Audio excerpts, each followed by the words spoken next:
Ako nga pala si Wads, tawag nila sa akin, Batak. Bakit Batak? Batak sa laro, batak sa adventure, at batak magmahal. Syempre, batak din magpasaya. At kung hindi ka pa nakapalo sa akin, baka naman. What's up sa inyo mga kabatak? Ngayong araw nga ay kukuha na ako ng passport ko. Pero bago yan mga kabatak, kumain muna kami ng tatay ko dito sa baba ng hotel na pinag-i-stayhan namin.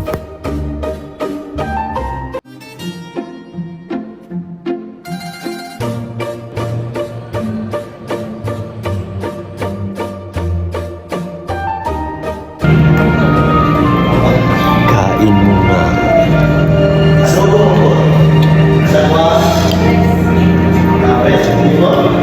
Tamang kain lang kami ng tatay ko dito mga kabatak. Ito nga pala ang tatay ko mga kabatak. Sobrang mahal ko to, di ko lang masabi sa kanya sa personal. Ewan ko kung bakit. Kayo guys, tanong ko lang sa inyo, nasasabi nyo ba sa magulang nyo na mahal nyo sila?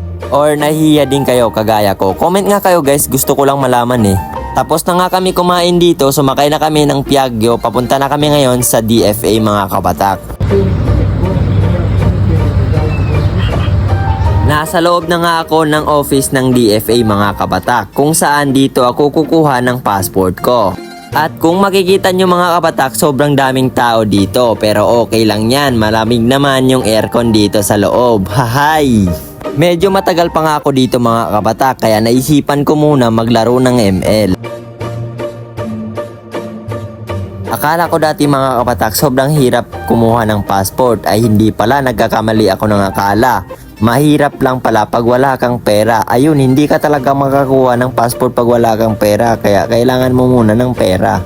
Fast forward ko na nga mga kabatak. Natapos ko na nga dito ang appointment ko. Bale, maghihintay na lang daw ako ng 15 days at makukuha ko na yung passport ko doon sa Bungaw.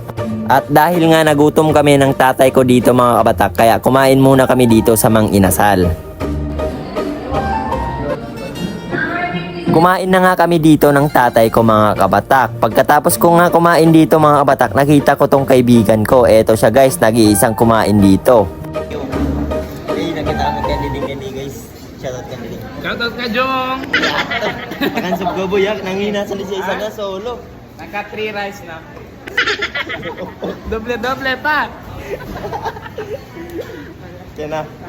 Pagkatapos nga namin kumain dito mga kabatak, pumunta kami dito sa Pantalan, kung saan nakapark yung bangka namin, barko, lansa, basta ano yon, basta ewan ko ano ba yung tawag dito. Bumisita lang yung tatay ko dito saglit mga kabatak para tingnan kung ayos lang yung lagay nila dito. Hindi rin kami nagtagal dito mga kabatak, sa kadahilanan nga umulan at humangin dito, sobrang lakas, kaya umuwi na kami at bumalik sa hotel namin.